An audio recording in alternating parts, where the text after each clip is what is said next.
A cat rejected 29 families. What he was waiting for will break your heart. 29 families tried to love him. 29 times he chose to come back. But he wasn't broken. He was searching.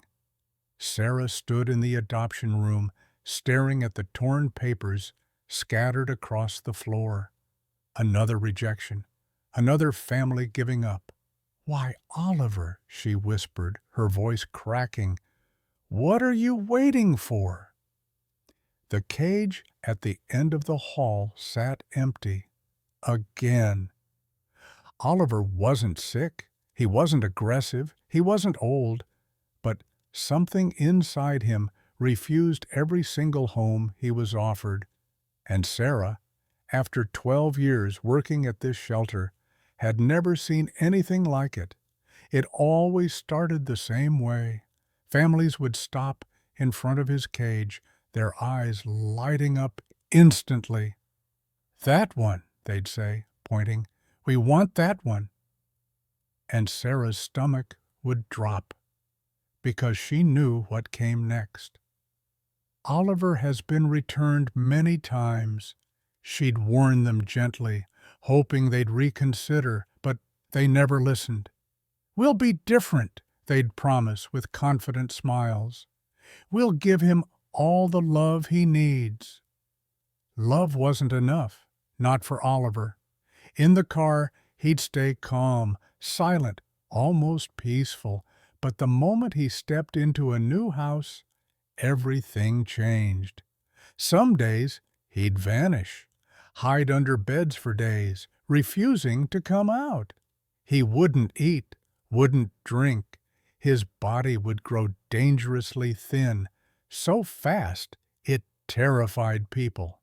The families would panic. They'd try everything: expensive treats, fancy toys, emergency vet visits. Nothing worked. "He wants to die," one woman sobbed as she brought him back. "I can't watch him do this to himself."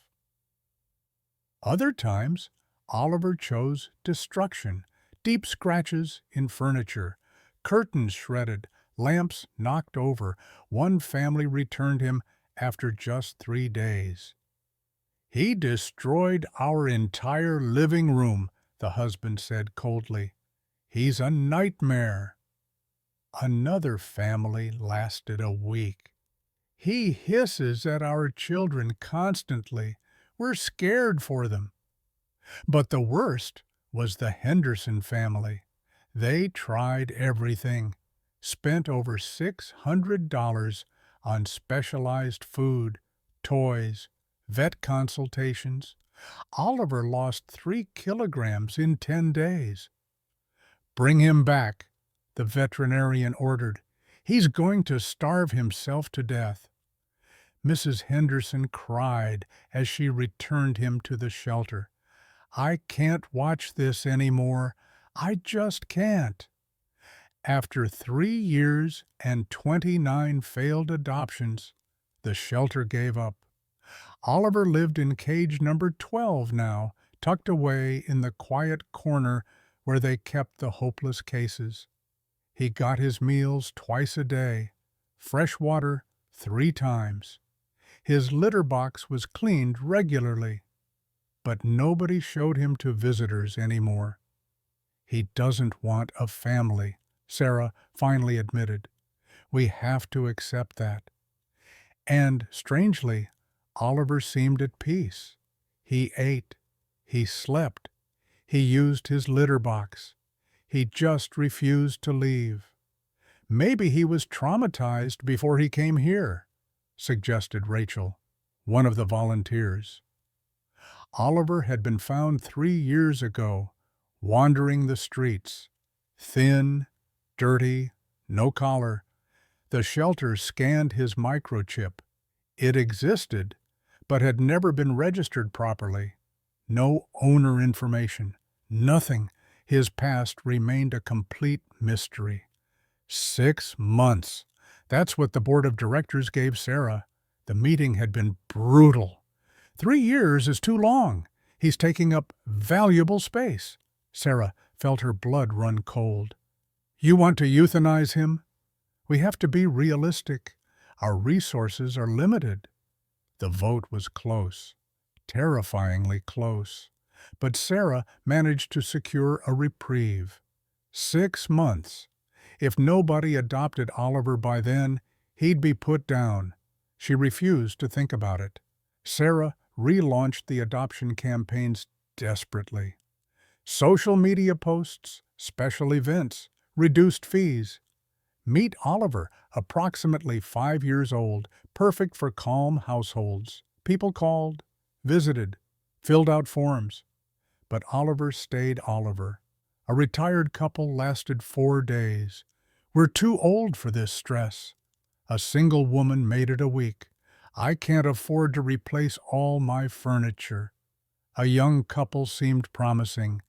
Oliver explored their house, ate a little, used the litter box. Then on day 5, he completely stopped eating. The vet sent them back to the shelter. Physically, he's fine. He's choosing not to eat. I can't fix that. 4 months had passed. Only 2 remained. Sarah made a desperate decision. I'm taking him home. If anyone can help him, it's me. I have 12 years of experience. Oliver found her closet, hid behind her winter coats, and refused to move for 3 days.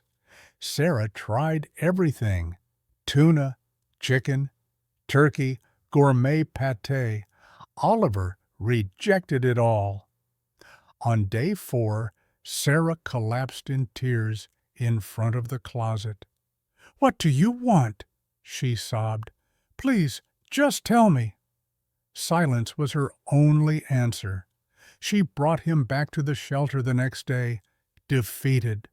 I don't know what else to do, she confessed to her team. Nothing works. Dr. Emily, the shelter's veterinarian, said softly, what if we respect his choice? Maybe he's waiting for someone specific. That's impossible. Cats don't work like that. Are you sure? Sarah wasn't sure of anything anymore. 6 weeks before the deadline, Sarah made one last decision. She moved Oliver to the main adoption room, where visitors flooded in on weekends. Oliver hated it. He hissed. He growled. I'm sorry, Sarah whispered, but we're out of options. Saturday morning, the shelter filled with families. Oliver turned his back to them all, facing the wall like a statue. Dozens of people passed by. Some stopped, asked questions. Oliver never turned around once. That cat is broken, a child said. That's not a nice thing to say, his mother replied, but the child wasn't wrong. Oliver looked broken. Hours passed. The crowd dispersed. Sarah sat at her desk, heart heavy. Oliver's time was running out. Then the door opened. A man walked in, slowly, absently. He stopped in front of the dog cages, staring at the retrievers with empty eyes. Can I help you? Sarah called out. I was thinking about adopting a dog, the man replied, his voice tired. Sarah showed him the dogs, Labradors, Terriers, Shepherds. But the man seemed elsewhere, lost in his thoughts. He headed for the exit, walking past the cat cages, past Oliver's cage. And then the impossible happened. Oliver spun around suddenly. His eyes locked onto the man. He stood up, walked to the bars, pressed his paw against the metal.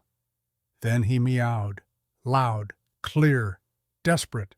The sound echoed through the entire shelter. Sarah dropped her tablet. Everyone froze.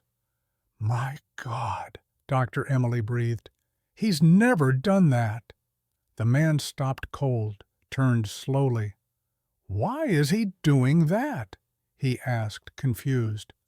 I I don't know," Sarah stammered. "Oliver never does this. Never." The man approached the cage. Oliver followed his every movement with heartbreaking intensity. "Why has he been here so long?" Sarah hesitated. Should she tell the truth? "He's been adopted 29 times, and 29 times he came back. He refuses to eat or destroys everything." The man stared at Oliver. Oliver stared back. Something invisible passed between them. "Can I pet him?" Sarah's heart jumped. "Are you sure? I have to warn you, he hates being touched." "I'd like to try anyway." Sarah opened the cage, expecting Oliver to back away. He didn't. He stepped out calmly, approached the man, rubbed against his leg. The man knelt down, extended his hand. Oliver immediately pressed his head against it. The entire team held their breath. "My God," Dr. Emily whispered, "this has never happened." The man looked lost, confused. "I can't take him. I came for a dog. I don't even like cats." Sarah smiled gently. "Maybe you didn't plan to take him, but maybe he planned to choose you." David signed the papers, half out of curiosity, half because of something he couldn't explain. The first few days, Oliver stayed quiet, cautious. Then he started following David everywhere. Kitchen, living room, bedroom, bathroom. One night, David couldn't sleep. He stared at the ceiling, his mind tormented. Oliver appeared in the doorway. He approached the bed, jumped up without permission, curled up against David's chest. That warmth felt familiar, comforting, right. For the first time in months, David felt alive. 2 weeks later, David took Oliver to the vet for a checkup. Dr. Isabel Morgan examined him thoroughly. "He's in excellent health. You're taking good care of him." "Thank you. How old is he?" "About 5 years. Let me check his chip." She scanned Oliver's shoulder. A number appeared on the screen. She typed it into her computer. Her expression changed abruptly. "This is strange." "What?" "This chip is old. Incomplete registration. It's 4 years old. The only information available is that it came from a clinic on Willow Street." David froze. Willow Street, the neighborhood where his daughter lived before she died. He looked down at Oliver. The cat gazed back at him, calm, knowing, silent. That's when David understood why Oliver had chosen him, or maybe why he had been sent. Tears filled David's eyes. Willow Street, his daughter's neighborhood. Lily, his sweet Lily, who loved cats more than anything in the world. Lily, who died 4 years ago in a car accident. She was only 21. David remembered her last words in the hospital, weak but clear. "Dad, promise me you won't stay alone. Promise me you'll keep living." He'd promised, but he'd lied. For the past 4 years, David had merely survived, not lived. He went to work mechanically, came home to an empty house, fell asleep in front of the TV. His wife left a year after the accident, unable to bear the weight of grief. David was alone, completely alone, until that Saturday at the shelter. "Sir, are you okay?" Dr. Morgan's voice brought him back to reality. David blinked, quickly wiping his tears. "My daughter," he began, his throat tight. "My daughter lived on Willow Street. She died 4 years ago. She loved cats." Silence filled the examination room. Dr. Morgan gently placed her hand on David's shoulder. "I am so sorry." David looked at Oliver.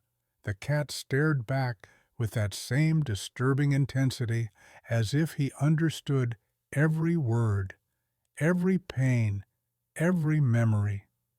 "Do you think—" David hesitated. "Do you think he was her cat?" "The chip comes from that clinic. It's possible." David felt his heart pounding violently. "How can I know for sure?" "We could contact the Willow Street Clinic, see if they have records." 2 days later, David received the call. The clinic had found the records. The microchip had been implanted 4.5 years ago. The owner's name was never properly registered in the national system, but their internal registry contained one piece of information: an address, the address of the Mitchell family.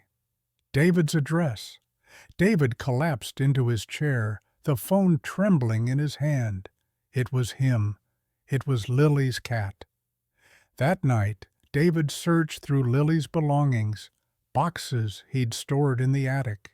His hands shook as he opened the dusty containers. Photos, diaries, stuffed animals. Then he found it. A photo album. He opened it carefully, and there, on the first page, a photo of Lily beaming, holding a small kitten in her arms. On the back of the photo, her handwriting, "My Oliver, my best friend, I love him so much." David broke down in sobs. Oliver had climbed onto his lap silently. He pressed his head against David's chest, purring softly. "You were waiting for him," David murmured through his tears. "You were waiting for someone who had her scent, her memory." The purring grew louder. "You searched, didn't you? For 3 years you searched for something familiar, something of her." David understood. After the accident, Oliver had probably escaped from the apartment in the confusion. Or maybe Lily had left him with a friend that day. The details didn't matter anymore. What mattered was that Oliver had wandered, been taken in, and refused every family because none of them carried Lily's scent. Until David walked into that shelter. David, who still smelled like Lily's house, who perhaps still carried tiny traces of her DNA, her essence. Cats have a sense of smell 14 times more powerful than humans.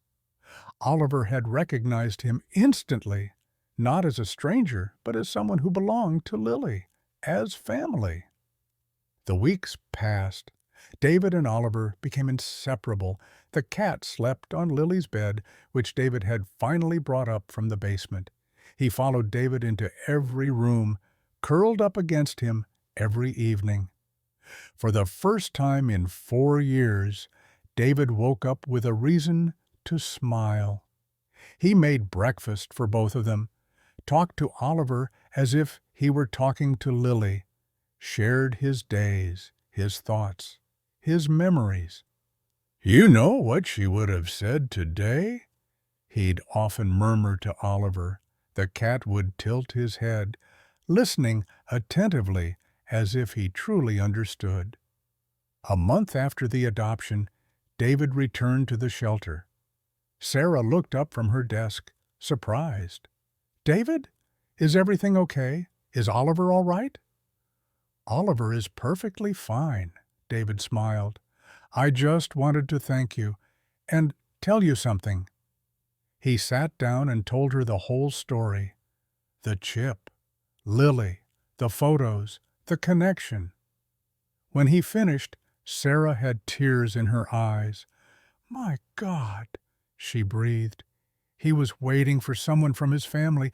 He was waiting for someone who smelled like home. Sarah shook her head, moved. 3 years. He waited 3 years, and he found you." David stood to leave, then turned back.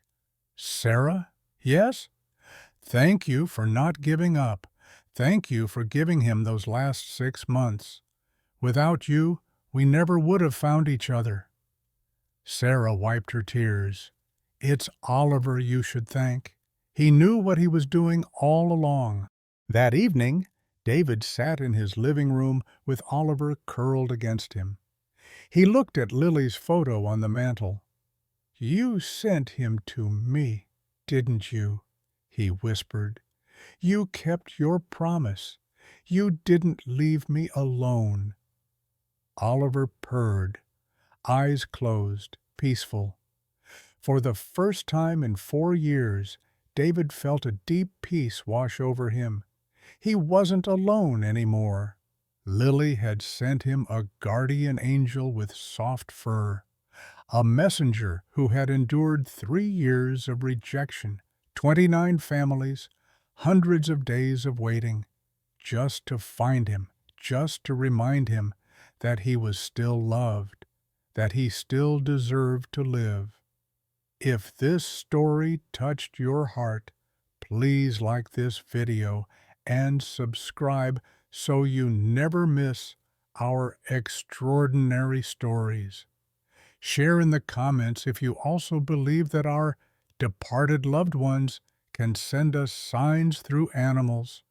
Have you ever experienced something similar?